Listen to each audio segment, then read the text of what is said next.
అసలు పవన్ కళ్యాణ్ గారు మీరు అసలు ఎక్కడ ఉంటున్నారు నాకు అర్థం కదా. స్పృహలో ఉంటున్నారా? రాజకీయాల్లో ఉంటున్నారా? అసలు ఆంధ్ర రాష్ట్రంలో ఏం జరుగుతుందో తెలుసా మీకు? అప్పుడప్పుడు నిద్రపోయి టక్క లేచి ఏదో పిచ్చివాగుడు వాగేసి వెళ్ళిపోతున్నారా? అసలు రాష్ట్రంలో ఏం జరుగుతుంది, ఎవరు ఏం చేస్తున్నారు అనే విషయాలు మీ దృష్టిలో ఉన్నాయా అనేది నాకు అనుమానం.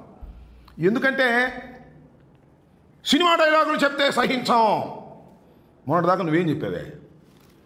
సినిమా డైలాగులు కాదు, ఆయన ఎవరో రప అని పెట్టుకున్నాడు. ఇలాంటి సినిమా డైలాగులు మేము సహించాం. ఎందుకు సహిస్తావు? ఏ సినిమా అది? పుష్ప సినిమా డైలాగ్ నువ్వు సహించవు. పుష్ప సినిమా హీరోని నువ్వు సహించవు. ఎందుకంటే సూపర్ హిట్ అయిన సినిమా కదా అది, నీకు ఇష్టం లేదు. అందుకని దానిలో డైలాగ్ నువ్వు సహించవు అన్నట్టుగా అనిపిస్తుంది మాకు.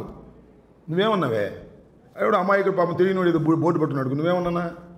ఉప ముఖ్యమంత్రివి, సినిమా నటుడివి, శాసనసభ్యుడిగా గెలిచిన వాడివి, ఏమన్నావు నువ్వు? తొక్కి నారదీస్తావా? ఇదేలా బాగుందా?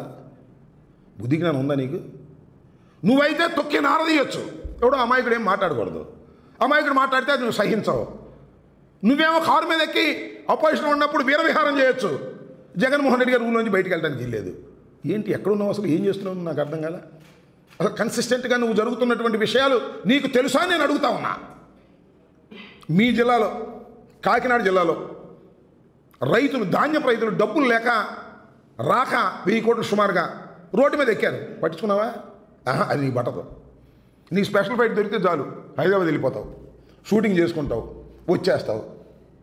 ఏం జరుగుతుందో రాష్ట్రంలో తెలియదు నీకు. చంద్రబాబు నాయుడు స్క్రిప్ట్ ఇస్తే చదువుతావు, అంతేగా. నేను ఒక మాట చెప్తాను, నేను సీరియస్గా చెప్తున్నా.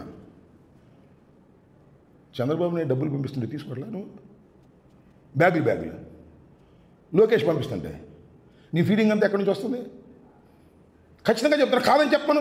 గుండె మీద చెయ్యి వేసుకొని, ఓ పవన్ కళ్యాణ్ గారు, నారా చంద్రబాబు నాయుడు నాకు ఫండ్ పంపట్లేదు పార్టీ నడపడానికి, కారు ఆయిల్ కొట్టడానికి కూడా లోకేష్ డబ్బులేగా నీకు. నీ బిల్డింగ్ కడుతుంది ఎవరో అక్కడ నీ బిల్డింగ్ కడుతుంది ఎవరు చెప్పు. గుండె మీద చేసుకుని చెప్పు. ధైర్యంగా చెప్తున్నావు కదా, నీతి నిజాయితీ అని చెప్తున్నావు కదా. అక్కడ నీ బిల్డింగ్ కడుతుంది ఎవరు చెప్పు. నువ్వు కడుతున్నావా? శుభ్రంగా నీకు కావాల్సిన సదుపాయాలన్నీ ఇస్తున్నారు. చక్కగా హాయిగా స్పెషల్ ఫ్లైట్లో వెళ్తున్నావు, డైలాగ్ రాసిస్తే చదువుతున్నావు తప్ప అసలు నీకు స్పృహ ఉందా అని అడుగుతా ఉన్నా నేను. అదేంటది? ఈ సినిమా అండి అది, హరిహర వీరమల్లు. హరిహర వీరమల్లు రిలీజ్ అవుతుంటే ఆపేస్తారా? నేను చూపు లేపేవుగా పైకి.